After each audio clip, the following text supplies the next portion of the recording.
You mentioned the cars looking sexier. Christian, I want to bring you in on this one because you're one of the few people who hasn't got a T-wing on your car. You've been quite vocal about the T-wings and the sharp fins and saying they shouldn't be on the cars, but they are. Yeah, I think the cars look great. I think the regulations this year are a big step forward, and it was a mistake that we made to allow the shark fin through, and now this funny wing has appeared, and it's been affectionately now renamed the Carey wing after Chase Carey's moustache. It looks better on Chase than it does on the car. So I think really for next year it'd be good if we could lose it. Does Chase know that's what it's called? Have you told him yet? He does now anyway, doesn't he? Yeah. Toto, yours sticks out from the very bottom of the engine cover, right up. Is it really doing anything for the car? Is it really a performance game? When we wouldn't put it there, it wouldn't bring anything, but I agree it looks a little bit awkward, like a coat hanger. Ours is quite stiff. I think that's good. What are you talking about? We don't have one anymore, that's why he took it off, you know. So. Ours is stiff, his is softer. It always degenerates at some point, doesn't it? Ours is definitely bigger.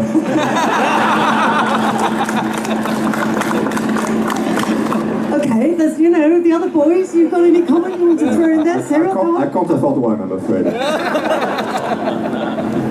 Franz, I'm looking at you now. What have you got to say? How big and stiff is yours? You're competing against everybody, no problem. Italian Toro does it. With France, it's been ages that it's been stiff. Also on the look of the cars, we've seen some quite radical liveries this year being brought in. We don't have a representative from Force India here, but McLaren have gone back to orange. Is it important to have the cars looking really, really different? Even the Toro Rosso is quite different to last year, and you guys have got orange. Well, at least yes, it's something. It's a big change, and I guess it was good for the team to go back to the roots of the team.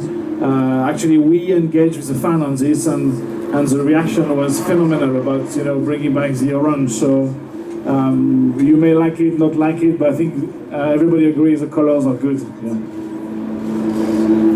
And the livery on the Sauber as well, quite different to what we've seen the last couple of years, celebrating your 25 years, and people's enjoying that as well. You got good feedback? Absolutely. We changed a little bit to sum up with on the livery, and that went down very well. And I think 25 years is a great achievement for the team, and everyone's proud about it. So we hope we continue still for a long while. I'm interested to get your views on this specific Grand Prix, on what you think about Melbourne and what the Australian Grand Prix brings to Formula One, because it is a little bit different to some of the other events, isn't it? Eric, you're nodding. Well, it's completely, it's unique. We never do this kind of forums. I don't remember anywhere else. Maybe in Silverstone sometimes, but so this is unique to have a straight engagement with the fans. You need to be in the city, in the middle of the park. A lot of racing around at Formula One as well. I mean, you can hear all the day cars starting from this two-seater in the morning, and you can feel all the city is vibrating for racing. I mean, everywhere you go, in any bars or restaurant, people are wearing team kits.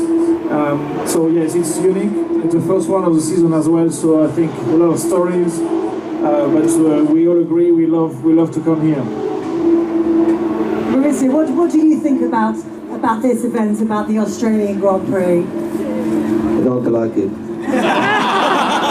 I mean, everybody, they're going to say, yeah, and I don't like it. No, really, I think it's great. Look, these people, and it's good to come to an event where a lot of people is turning around the track.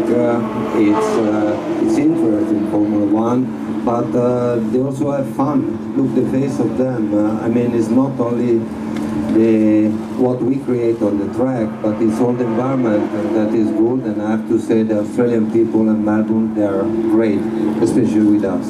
There's been talk over the winter. There we go. That was great. A little bit of talk over the winter about 20 Super Bowls, and I think you could probably agree that this is as close to an event in a Super Bowl as we get in the Formula One calendar. Does the Formula One teams have the energy to do 20 of these across the whole season, Toto?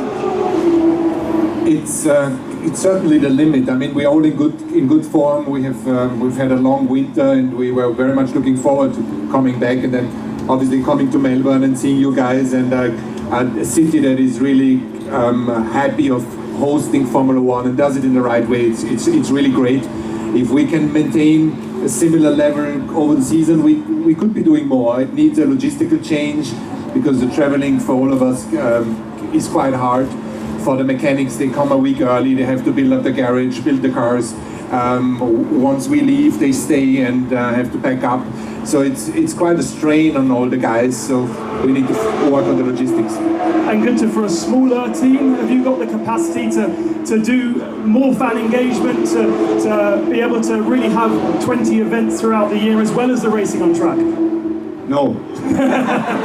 No, but I think we need to develop the sport, and if that is what is needed, we will develop it. You know, we will come up with it if that's what the fans like, and if we go into a new era for the fans to provide more entertainment, that is what we need to do, and that is what we will do. But right now, if you would say we need to do more next event, we cannot, because we are small, we are young, and we just try to do a decent job out there.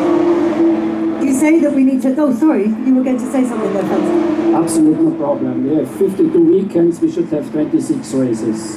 No problem. Okay, hands in the air. Who wants all those races? A lot of hands in the air out there. Not so many up on the... Well, Haas participates in NASCAR, where they've got even more races. Yeah, but it's a little bit logistical different. You know, you race on one continent all year in one country, even if it's a big country. But you're not flying all across the world and all over the globe. So it's structured different with less people. The regulations are made for it, but it's different. You know, so that's what is possible to do. But Formula One, to do 36 races, as Franz suggests, is pretty difficult. But I mean, we all follow Franz if we need to. Gunther, you said, I just want to pick up on something you said, we need to develop the sport. Is that something that everybody here would agree with? And what developments would you like to see coming on board? They're all looking at each other now. Christian, I'm looking at you. Well, I think Formula One needs to be, you know, the ultimate racing. It needs to be man and machine at the absolute limit. We've got to put on a better show for the fans, engage with the fans, and I think that, you know, the drivers out there need to be the very best in the world, and they need to be the stars. So I think for me, perhaps a little less technology. I'd love to see the engines go back to the kind of engines we had. Turn the volume back up and you know, make Formula One the show that it should be again. I love you, Hola! Anybody got anything to add into that? No, I'll take that as a no then. Okay, I have one. I know we have a couple of minutes left. So I have one final question for all of you, and I'll go down the line on this one. Maurizio, I'll start with you here. I'd like you to tell me what 2 words would you use to describe each of your drivers? One is talking, the other not.